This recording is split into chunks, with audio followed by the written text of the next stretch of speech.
सेनेच्या महिला आघाडीच्या जिल्हा अध्यक्षपदी सुनीताताई मेहसरे यांची नियुक्ती। वाशिम जिल्ह्यातील कारंजा लाड येथील पत्रकारिता क्षेत्रातील संपादिका व समाजसेविका सौ. सुनीताताई संतोष मेहसरे यांची तेली सेनेच्या महाराष्ट्र महिला प्रदेशाध्यक्ष सौ. लंका सोनवणे यांनी तेली सेना महिला आघाडी वाशिम जिल्हा अध्यक्षपदी नियुक्ती केली आहे। सदर नियुक्ती मार्गदर्शक चंद्रशेखर बावनकुळे, संस्थापक अध्यक्ष गणेश पवार, प्रदेश अध्यक्ष डॉ. विठ्ठल रणबावरे यांच्या आदेशाने केली असल्याचे दिलेल्या नियुक्तीपत्रात म्हटले आहे।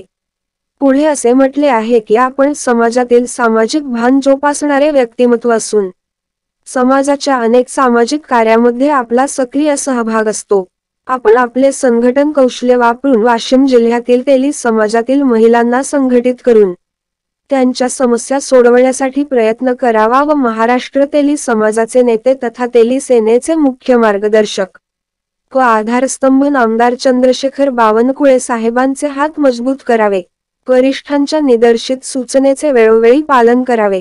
सदर नियुक्तीपत्र तेली सेनेचे महाराष्ट्र प्रदेश अध्यक्षा महिला आघाडी सौ. लंका सोनवणे यांच्या स्वाक्षरीने दिले आहे।